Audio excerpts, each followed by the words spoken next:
Le trouble, c'est pressentir et aimer ce qui brûle. C'est regarder ce qui va arriver et qui changera une fièvre, la faisant pousser ou mourir.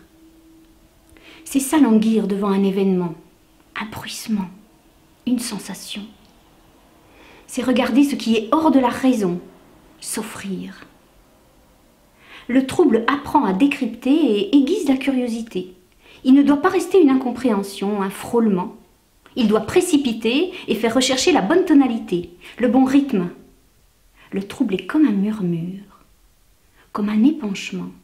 Il ne se maîtrise pas. Il donne une trajectoire, il permet un flux. Le trouble change les regards, les rend nouveaux.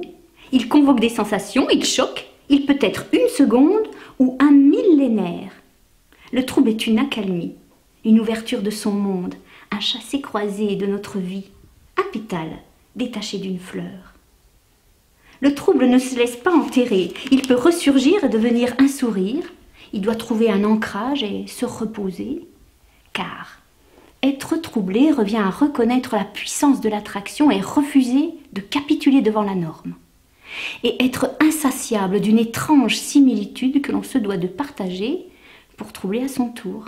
Bonjour chers optimistes, je suis en compagnie de Aline Pétiot. Bonjour Aline. Bonjour. On fait connaissance, hein, on ne se connaissait pas et je viens de découvrir votre talent d'écrivaine. Oui, c'est gentil. Oui. Oui. Vous écrivez depuis quand? J'écris depuis assez peu de temps, depuis quelques années. Avant, j'écrivais des petits mots partout, sur des morceaux de papier, sur des cahiers, sages ou moins sages. Sûrement parce que j'avais peur de les perdre. Et puis un jour, pas comme un autre, il y a un événement qui arrive et les mots, ils arrivent à s'entrelacer. Et donc on peut dire que vous êtes écrivaine depuis pas très longtemps en fait. On peut dire ça, oui. Voilà.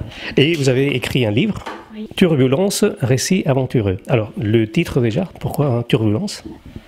Pour ce qui monte et ce qui descend. D'accord. Dans votre vie, c'est beaucoup le cas? Ça l'a été. Ça l'a été? Oui. C'est plus le cas aujourd'hui? Si, Si. forcément. Ouais. D'accord. Alors, qu'est-ce qu'on retrouve dans ces récits aventureux? On retrouve des expériences de femmes. Donc s'il y a des expériences... Vos expériences? Parfois. Oui. Parfois. Et ces expériences sont dans tous les domaines? Oui. Ouais. Dans tous, oui.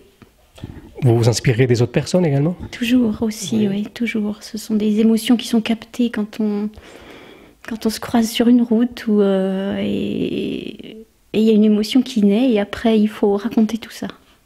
La fenêtre. Tous les matins, je regardais le volet entrouvert de la fenêtre d'en face la mienne. Tous les matins, lorsque j'enroulais les miens pour que la lumière me prenne les toutes premières minutes de vie, je guettais un peu, me sentant observée.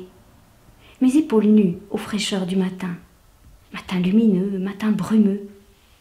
Je cherchais ce qui m'insufflait un trouble, une vérité en superposition. Puis, un matin pluvieux qui irisait les belles personnes comme un poème, je l'ai deviné cet homme. J'ai croisé un regard, une ébauche de sourire, un encouragement. J'ai jeté les secondes grises d'une journée perdue contre les minutes flamboyantes d'une journée de bonheur entrevue. Je lui ai proposé ma silhouette dénudée, à la merci de l'autre, de lui, dans ces instants. Je me suis tournée, détournée, ajoutée, et je me suis proposée nue, entièrement. Les voiles des fenêtres frôlant mes seins pour jouer avec les transparences et les faire durcir pour lui, pour érotiquement lui. J'ai grimpé sur mon petit tabouret pour donner le déséquilibre à mon corps et jouer un peu, mes pieds nus sur leurs pointes. Mes mains, mes deux mains à l'assaut de mes jambes pour trouver l'essentiel, les stoppant là où la peau est la plus douce, la plus fine, la plus féminine, proche des lèvres qui trempent les dentelles. J'ai eu des désirs et des cascades de verre bleuté pour ce regard doux et attentif. J'ai tendu mon cul au travers des rideaux blancs irisés, comme si une nuisette des mille et une nuits m'enveloppait. Je m'écartais et me vendais à ce plus offrant, heureuse de lui donner ce qu'il avait gagné, des espoirs de conquête et des victoires accordées sans bataille.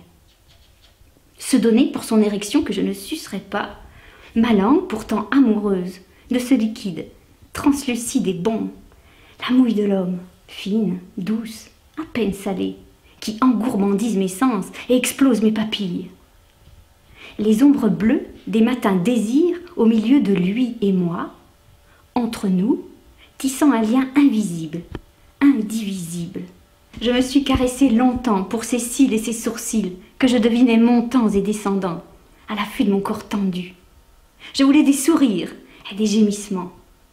Mes doigts ont trouvé le bonheur des caresses dans mes cheveux et sur ma nuque, Reprenez depuis la dernière... Mes doigts ont trouvé le bonheur des caresses dans mes cheveux et sur ma nuque, me rappelant l'amour qui partageait chaque nuit les émois de nos sexes emboîtés. J'ai dansé pour lui, pour l'inconnu de la fenêtre. Je lui ai déversé des centaines de mes roses, blanches et oranges, et chaque pétale envoyé comme une ultime caresse. Mon sexe chaud de ma nuit, tout juste fini, comme un croissant craquelant et bouillant, mais tendre et moelleux dans son intime, et bon, si bon à manger, à rouler sous la langue, à lécher ses brillances, à sentir ses parfums. J'étais dans le creux d'un rêve, échappée de l'ordinaire. La pluie qui tombait fine et en gouttelettes d'argent m'excitait. Elle était le rideau naturel m'éclaboussant les seins, les épaules, et voulant mettre de la buée sur ma fenêtre. J'ai interdit à cette ondée de me cacher des sensations de l'inconnu, et si cela continuait, je lécherais la vitre, avec ma langue en manque d'une peau, d'une liberté. J'ai envoyé mes rayons tranquilles des matins souvenirs à cet homme. J'ai deviné sa main masturbant, son sexe soyeux et fort, et j'ai joui en imaginant ses va-et-vient. J'ai joui en gémissant mon manque de dur au fond de moi, une jouissance vive et éclaboussante, avec l'assurance de sa même fulgurance, identique à la mienne, au même instant que la mienne. Puis, j'ai refermé la fenêtre, je suis redescendue de mon petit tabouret, mes pieds clapotant la pluie, les voiles éclaboussés remis en ordre, mon cul rangé. Demain, peut-être lui dire encore bonjour, mais agenouillé. C'est un texte un peu osé, hein? Je ne sais pas si on peut dire le mot osé. Je dirais plutôt que c'est un texte érotique. Oui. C'est un petit scénario en fait c'est toujours joyeux à écrire. Et celui-ci, il est venu parce qu'effectivement, tous les matins,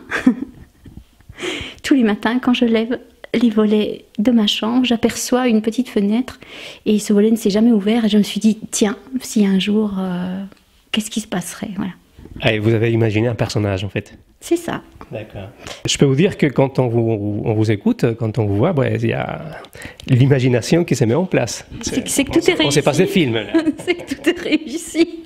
Se faire battre, recevoir des coups, ne pas en donner, recevoir des crachats de férocité, se laver et s'en débarrasser, recevoir des pluies acides, se baigner dans son ciel bien à soie de nuages pour guérir, recevoir sa haine de lui sur tout mon corps à moi, mon corps à l'intérieur de moi, savoir que mon corps m'appartient, en avoir la plus terrible conviction, recevoir des mots violents dans mon âme, rêver encore pour les ranger dans sa prison à lui, recevoir sa peur qui fouette, trembler de froid, pas de peur. Recevoir des bruits de guerre, se cacher, mettre mes mains sur mes deux oreilles et pleurer. Recevoir ses cauchemars et entrevoir ses démons, convoquer des chevaliers vigoureux et beaux pour qu'ils les tuent.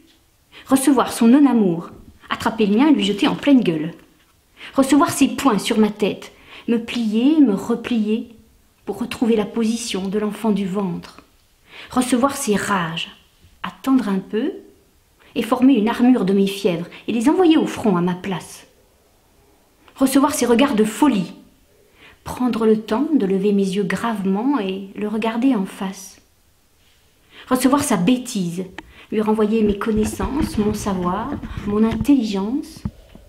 Recevoir des atteintes dans mon ventre, revenir à mon ventre de mère, remettre mes enfants dedans et les bercer de mots d'amour. Recevoir sa volonté de me soumettre, me rebeller silencieusement, puis, jour après jour, pouvoir lui lancer des mots rageusement et rester fière. Recevoir la mort, la ressentir par 3 fois, se laisser aller à sa chanson, se fondre avec elle, m'embarquer dans son creux du noir, confondre le jour et la nuit, penser qu'elle sera ma protectrice, recevoir ses pardons, les écouter pour ne pas déclencher encore sa colère, mais les fendre, les déchiqueter pour ne plus y croire encore une seule fois, et y croire encore, recevoir ses cris, m'assombrir, partir dans le monde du silence, des paix, des trêves, de l'eau, recevoir sa laideur, lui offrir toutes les beautés du monde, mais en garder le plus possible pour moi.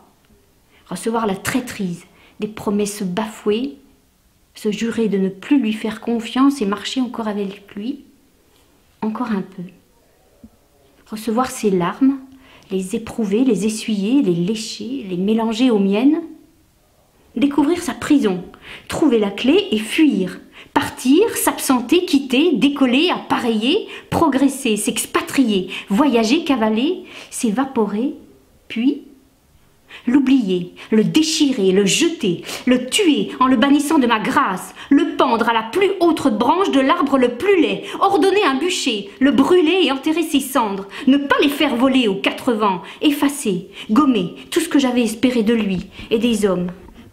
Enfin, retrouver mes ivresses, mes clartés, l'amour de la beauté, refaire tourner le monde, jouer encore et rire, lire les mots qui apaisent, vaciller du flux vif et coloré qui fait battre mon sang, ma vie, tendre à nouveau les bras, garder mes espoirs de baisers volubiles et tendres, ne pas retrouver l'équilibre, tomber encore un peu, se relever, attendre que l'aube s'échappe pour rayonner encore, découvrir encore mon ventre, mon berceau, traverser pour se reposer, dormir et attraper des rêves, dormir et se regarder vieillir, dormir et pleurer, dormir et se caresser pour ne pas s'oublier, dormir et ne pas trouver les vents qui réveillent, dormir et s'étouffer, dormir et transpirer ses angoisses, dormir et se réveiller piétiné de cauchemars, dormir et fermer les yeux, dormir pour oublier,